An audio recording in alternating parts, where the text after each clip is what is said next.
نورالینک یکی از اولین نمونه‌های واسطه‌های مغز و کامپیوتر قابل کاشت است. در حال حاضر این فناوری بیشتر برای اهداف پزشکی مورد استفاده قرار می‌گیره، مانند بهبود کیفیت زندگی افراد فلج. مأموریت‌های بعدی نورالینک شامل بینایی ذهنی یا همون بلایند سایت با هدف بازگرداندن قدرت بینایی به افراد نابینا و تلپاتیه که مفهومش خود گویای کار کردشه. این تنها مرحله ابتدایی این نوع فناوری است و در آینده ممکنه بتونیم اطلاعات رو مستقیما از اینترنت وارد مغزمون کنیم بدون نیاز به مطالعه یا تمرین. به انسان‌های فوق هوشمند و استاد هر مهارتی تبدیل بشیم. حتی ممکنه نوعی اینترنت مغزی ایجاد بشه که همه ما رو به هم متصل می‌کنه و در نهایت به چیزی شبیه یک ذهن جمعی برسیم که دارای حجم عظیمی از دانشه. تصور کنید که اگه مغز همه انسان‌ها با هم ترکیب بشه چه قدرت شگفت‌انگیزی به وجود خواهد اومد. اما این اتفاق ممکنه به قیمت از بین رفتن فردیت تمام بشه و باعث شه کسایی که به این ذهن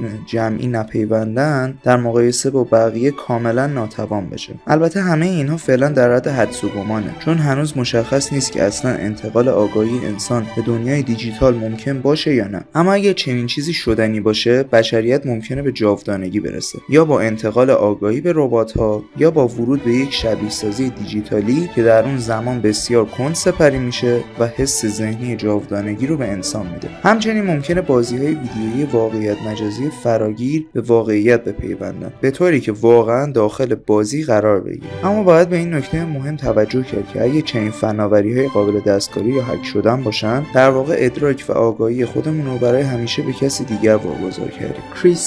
کریسپر یک ابزار بسیار دقیق برای برش و ویرایش دی-ان-ای. وقتی که این فناوری با پیشرفت‌های بیشتر علمی بهبود یابد، ممکنه بتونیم از اون برای شخصی سازی واقعی موجودات زنده استفاده کنیم. یعنی بتونیم قد، فرم بدن، رنگ مو، رنگ چشم و حتی استعدادهایی مثل هوش فوق‌العاده رو تغییر داد. این فناوری البته میتونه بسیاری از بیماری‌ها رو چه ژنتیکی و چه غیر ژنتیکی ریشه‌کن کنه و باعث گسترش درمان‌های پزشکی فوق‌العاده شخصی سازی شده بشه. همچنین کریسپر میتونه در کشاورزی به کار بره. برای مثال گیاهان مقاوم‌تر در برابر آفات با بازدهی بالاتر و ارزش غذایی بیشتر تولید شن که این خود میتونه به پایان گرسنگی جهانی منجر بشه. اما در حال حاضر یک محدودیت مهم اینه که اجزای به کار رفته در این فناوری منشأ باکتریایی دارن. به همین دلیل انتقال آنها به سلول هدف با مشکل مواجهه، چون وقتی وارد بدن میزبان میشن سیستم ایمنی علیه اونها واکنش نشون میده و آنها رو غیر فعال میکنه. مسئله مهم دیگه چالش‌های اخلاقی این فناوریه. سازمان‌هایی مانند سازمان جهانی بهداشت خواهان توقف آزمایش‌هایی هستند که منجر به تولد انسان‌های ژنتیکی دستکاری شده میشه، چون این تغییرات ژنتیکی قابل انتقال به نسل بعدی هستند. برخی معتقدند که نسل‌های آینده نمیتونن برای چیزی که تأثیر مستقیم بر زندگیشون داره رضایت بدن. این نگرانی‌ها منجر به پدیده‌ای به نام نوزادان سفارشی یا دیزاینر بیبیز شده، جایی که والدین میتونن فرزندانشون رو دقیقاً مطابق خواسته هاشون طراحی کنن، مثل اینکه در نقش خدا قرار گرفته باشن. همچنین اثرات جانبی بلند مدت این تغییرات هنوز به خوبی شناخته شده نیست. بنابراین برخی این کار رو بازی کردن با زندگی نسل‌های آینده میدونن. کامپیوتر کوانتومی. کامپیوترهای کوانتومی از اصول فیزیک کوانتوم برای انجام محاسبات استفاده میکنن و میتونن برخی کارها رو بسیار سریعتر از کامپیوترهای کلاسیک انجام بدن. برای مثال در سال 2019 گوگل نشون داد که کامپیوتر کوانتومیش میتونه محاسبه رو در 200 ثانیه انجام بده، در حالی که سریعترین ابر کامپیوتر کلاسیک اون زمان برای همون محاسبه به 10,000 سال زمان نیاز داشت. کامپیوترهای کوانتومی به ویژه در زمینه‌های مانند رمزنگاری یا کریپتوگرافی و یادگیری ماشین یا ماشین لرنینگ بسیار کارآمدتر هستند. البته برای وظایف ساده هنوز هم کامپیوترهای کلاسیک میتونن عملکرد بهتری داشته باشن. یادگیری ماشین در کامپیوترهای کوانتومی بسیار اهمیت داره، به ویژه برای رسیدن به هوش جامع مصنوعی یا AGI که در ادامه به اون میپردازیم. یک نظریه به نام برتری کوانتومی یا کوانتوم سوپرماسی میگه که وقتی کامپیوترهای کوانتومی پیشرفته تری داشته باشیم، اونا قادر خواهند بود مسائلی رو حل کنن که کامپیوترهای کلاسیک هرگز نمیتونن حل کنن. این میتونه باعث کشف‌های علمی فوق‌العاده‌ای بشه، اما در این حال یک تهدید جدی هم به شمار میره، چرا که تمام روش‌های فعلی رمزنگاری رو بی‌اثر خواهد کرد، مگر اینکه علم رمزنگاری همزمان پیشرفت کند. اگه کسی همکنون به چنین کامپیوترهای کوانتومی دسترسی داشته باشه، احتمالاً میتونه به تمام پایگاه‌های اطلاعاتی و وبسایت‌های فوق محرمانه دسترسی پیدا کنه بدون اینکه مشکلی پیش بیاد. علاوه بر این، کامپیوترهای کوانتومی میتونن شبیه‌سازی‌هایی با کیفیت و سرعت بسیار بالاتری انجام بدن. مثلا شبیه‌سازی سیستم‌های مولکولی که باعث تسریع کشفیات در حوزه‌های مثل پزشکی و طراحی دارو میشه. اما چالش اصلی امروز در زمینه کامپیوترهای کوانتومی افزایش تعداد کیوبیت هاست، یعنی واحدهای پایه اطلاعات کوانتومی و همزمان کنترل و کاهش خطاها در این سیستم‌ها. ربات‌های انسان نما. وقتی هوش مصنوعی به اندازه پیشرفته بشه که بتونه وظایف فیزیکی و خطرناک رو انجام بده، میتونیم این کارها رو به جای انسان‌ها به ربات‌ها بسپاریم تا ایمنی افزایش یابه. این فناوری در نهایت باعث اتوماسیون مشاغل فیزیکی خواهد شد و بعد از اون نیز ممکنه همه مشاغل، حتی مشاغل فکری و هنری، به طور کامل خودکار بشن. اینکه آیا چنین چیزی خوبه یا نه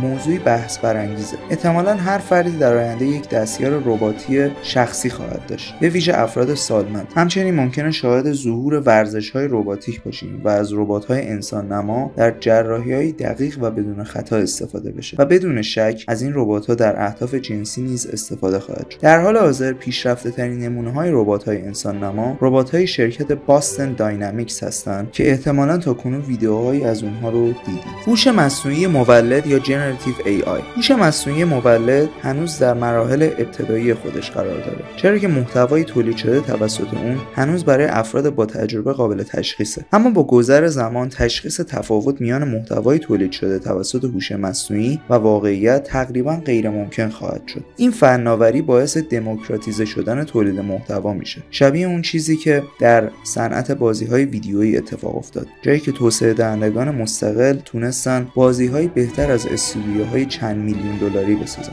در آینده ما قادر خواهیم بود با تنها یک دستور متنی یا همون پرامپت، انیمیشن، فیلم، بازی ویدیویی یا محتوای آموزشی دلخواه خودمون رو تولید کنیم. این یعنی هر فرد میتونه بازی‌های کاملا شخصی سازی شده و منحصر به فرد خودش رو خلق و تجربه کنه. با این حال این روند باعث حذف بسیاری از مشاغل خواهد شد، موضوعی که همکنون نیز در مقیاس کوچک در حال وقوعه، به ویژه برای برنامه‌نویسان و دوبلورها، زیرا هوش مصنوعی اکنون قادر کد بنویسه و صدای واقعی و طبیعی تولید کنه. از طرف دیگر اعتبار و صحت عکس‌ها و ویدیوها نیز به چالش کشیده خواهد شد، یعنی نمیتوان به راحتی از اونها به عنوان مدرک یا سند استفاده کرد. این موضوع میتونه در حوزه افکار عمومی و انتشار اطلاعات غلط بسیار خطرناک باشه، چرا که جلب و پخش اطلاعات نادرست ساده تر از همیشه خواهد شد. استارلینک یک صورت فلکی ماهواره‌ای برای اینترنت که امکان دسترسی به اینترنت رو در مناطقی که هیچ گونه اتصال اینترنتی ندارن فراهم می‌کنه. با گذشت زمان احتمالاً استارلینک به سریع‌ترین روش انتقال داده در جهان تبدیل خواهد شد. این فناوری در آینده نقش کلیدی در ارتباطات میان سیاره‌ای ایفا خواهد کرد، مخصوصاً اگر بشر تصمیم به استعمار سیارات دیگر بگیره. به همین دلیل استارلینک یکی از مهمترین گام‌ها در مسیر مأموریت‌های فضایی بلند مدت و حرکت به سوی تبدیل شدن بشر به یک تمدن نوع دو در مقیاس کارداشف محسوب میشه. رحم‌های مصنوعی میتونن مشکل ناباروری رو برطرف کرده و حتی به حل بحران کاهش جمعیت در کشورهای توسعه یافته با نرخ زاد و ولد پایین کمک کنه. هدف این فناوری شبیه‌سازی محیط رحم طبیعی برای رشد نوزادان انسانی در خارج از بدن مادر. رحم مصنوعی یکی از مهمترین گام‌ها در مسیر استعمار فضا خواهد بود، چرا که یکی از معدود راه‌های ممکن برای تولید نسل انسانی جدید در محیط‌های فضایی محسوب میشه. این فناوری میتونه آینده بشر رو در سفرهای فضایی طولانی مدت و سکونت در سیارات دیگر تضمین کنه. قدرت همجوشی نوعی روش پیشنهادی برای تولید انرژی که از گرمای حاصل از واکنش‌های همجوشی هسته‌ای برای تولید برق استفاده میکنه. این فناوری در حال حاضر یکی از پیشرفته‌ترین و پرمطالعه‌ترین منابع انرژی به شمار میاد. در صورت دستیابی کامل به این فناوری میتونیم به منبعی تقریباً بی‌نهایت و پاک از انرژی دست پیدا کنیم که نه تنها میتونه تغییرات اقلیمی رو معکوس کنه، بلکه هزینه برق رو تا نزدیک به صفر کاهش میده. اینترنت اشیا یا IoT. اینترنت اشیا به شبکه‌ای از دستگاه‌های هوشمند متصل به یکدیگر گفته میشه که با استفاده از هوش مصنوعی و یادگیری ماشین میتونن خودشون رو به صورت خودکار با ترجیحات شما تطبیق بدن. برای مثال اگر در خونه از اینترنت اشیا استفاده بشه، سیستم میتونه به موقع چراغا رو خاموش کنه یا دما رو در حد ایدئال شما نگه داره بدون اینکه نیازی به دخالت دستی داشته باشید. اگه این فناوری در سطح شهری پیاده سازی بشه، میتونه به مدیریت ترافیک، جمع‌آوری زباله و امنیت عمومی کمک شایانی کنه و در مراحل پیشرفته حتی ممکنه به ریشه‌کن شدن جرم و جنایت منجر بشه. در آینده با کمک اینترنت اشیا میتونیم داده‌های لحظه‌ای درباره کیفیت آب و هوا، شلوغی مکان‌های عمومی یا پارک‌ها رو جمع‌آوری کنیم و حتی قرار ملاقات‌ها رو به صورت خودکار مدیریت کنیم. البته همه اینها با ریسک‌های جدی امنیتی همراهه، از جمله احتمال هک شدن سیستم یا سوء استفاده از اطلاعات توسط حکومت‌های اقتدارگرا برای افزایش کنترل و قدرت. خودروهای خودران. هر سال حدود 20,000 نفر در ایران بر اثر تصادفات رانندگی جان خودشون رو از دست میدن و خودروهای خودران میتونن به طور بالقوه این مشکل رو به طور کامل حل کنن. دیگه نیازی به گواهینامه یا آموزش رانندگی نخواهد بود و اگر این خودروها با شهرهای هوشمند ادغام بشن، میتونن ما رو بسیار سریعتر و کارآمدتر به مقصد برسونن. با این حال این تحول با بیکار شدن رانندگان تاکسی و کاهش نیاز به یک خودرو برای هر فرد همراه خواهد بود، چرا که پدیده‌ای به نام اشتراک خودرو یا کار شیرینگ رواج خواهد یافت. توریسم فضایی. در حال حاضر تنها ثروتمندان قادرن با خدماتی مانند بلو اوریجین به پروازهای زیرمداری برن و زمین رو از فضا تماشا کنن. اما با گذر زمان این تجربه میتونه به یک امر عادی و در دسترس تبدیل بشه. در آینده اقامت در هتل‌های فضایی با امکاناتی مانند ورزش‌های بی‌وزنی و سرگرمی‌های خاص در محیط فضا بخشی از تجربه سفرهای بین سیاره‌ای خواهد بود. هدف نهایی گردشگری فضایی اینه که سفر بین سیارات به همان سادگی سفر بین کشورها بشه. واقعیت ترکیبی یا میکس ریالیتی. در آینده چه با استفاده از فناوری‌های مانند نورالینک و چه از طریق عینک‌های ویژه قادر خواهیم بود دنیای مجازی رو با واقعیت ادغام کنیم. برای مثال میتونیم وارد فروشگاهی بشیم و قیمت اجناس رو به صورت مجازی روی اونها ببینیم یا در محیط‌های آموزشی واقع‌گرایانه حضور داشته باشیم، مثل دانشجویان پزشکی که بتونن روی بیماران مجازی جراحی تمرینی انجام بدن یا دانشجویان تاریخ که به زمان تاریخی مورد مطالعه خود به صورت مجازی وارد بشن. این فناوری همچنین این امکان رو فراهم میکنه که با شخصی که کیلومترها از ما دورتره به صورت چهره به چهره و واقع گرایانه گفتگو کنیم و در نتیجه بسیاری از مشکلات اجتماعی ناشی از تعامل بیش از حد مجازی و غیر حضوری رو از بین ببریم. چاپ سه‌بعدی یا 3D printing. در حال حاضر چاپ سه‌بعدی تنها برای کاربردهای خاص و محدود مورد استفاده قرار میگیره، اما با پیشرفت این فناوری در آینده خواهیم توانست اندامها و بافت‌های بدن رو چاپ کنیم که این موضوع میتونه نیاز به اهدا کنندگان عضو رو از بین ببره. همچنین در آینده میتوان با چاپگرهای سه‌بعدی خانه، آسمان خراش، خودرو و بسیاری چیزهای دیگر رو تولید کرد. این فناوری باعث میشه که تولید محصولات به صورت محلی و در لحظه انجام بشه و دیگر نیازی به زنجیره تامین طولانی یا انبارهای بزرگ نخواهد بود، چیزی که در سیستم‌های امروزی ضروریه. چاپ سه‌بعدی یکی از اجزای کلیدی برای استعمار فضا نیز به شمار میره، چون فرستادن تجهیزات و ابزار از زمین به سیارات دیگر بسیار پرهزینه است. اگر بتونیم در همان مکان مورد نیاز اونها رو چاپ کنیم، بسیاری از مشکلات لوجستیکی حل خواهد شد. در نهایت ممکنه به دستگاه‌هایی برسیم که با اونها تکثیرگر یا رپلیکیتور گفته میشه. ماشین‌های بسیار پیشرفته که میتونن با ترکیب اتم‌ها هر چیزی رو تولید کنن، از جمله غذا، مواد اولیه و هر چیز دیگری که بخوایم. بلاکچین. در آینده ارزهای دیجیتال مبتنی بر بلاکچین ممکنه به شکل اصلی پول در جهان تبدیل بشه. این ارزها مزایای بالقوه‌ای مانند کاهش تورم، دموکراتیزه شدن نظام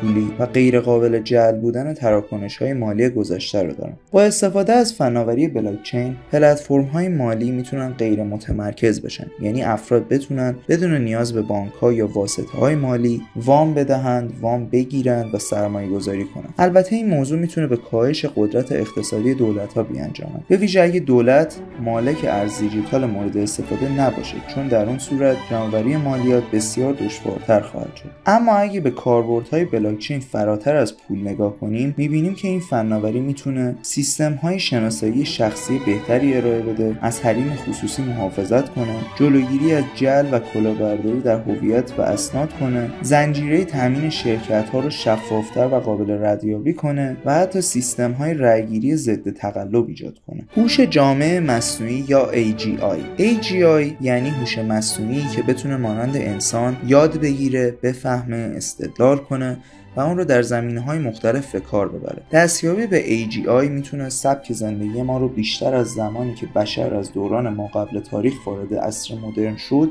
تغییر بده. برخی تخمین‌ها حاکی از اونن که AGI ممکنه زودتر از اون چه تصور می‌کنیم به واقعیت بپیونده. مثلا یکی از کارمندان سابق شرکت OpenAI گفته ممکنه ما تا سال 2027 به AGI برسیم. نکته کلیدی اینجاست که هوش مصنوعی میتونه در زمینه خودش تحقیق کنه، یعنی خودش رو ارتقا بده و این منجر به چرخه بازخورد مثبت میشه که به اون انفجار هوش یا اینتلیجنس اکسپلوژن میگن. تصور کنید میلیون‌ها هوش مصنوعی پژوهشگر به صورت 24 ساعته و بدون وقفه روی بهبود AI کار کنند و هر کدوم از اونها 10 برابر سریعتر از یک پژوهشگر انسانی باشن. این یعنی کشفیات علمی بسیار سریع و گسترده، ریشه‌کن شدن بیماری‌ها و گرسنگی در جهان و ظهور فناوری‌هایی که حتی تصورشون هم برای ما غیر ممکنه. همونطور که انسان ما قبل تاریخ نمیتونست بلوتوث رو تصور کنه. اما باید توجه داشت که کشف‌های انفجاری فناوری با کشف‌های انفجاری نظامی نیز همراه خواهد بود. ممکنه سلاح‌های کشتار جمعی در دسترس عموم قرار گیرد، به گونه‌ای که یک مجرم تنها بتونه زمین رو نابود کنه.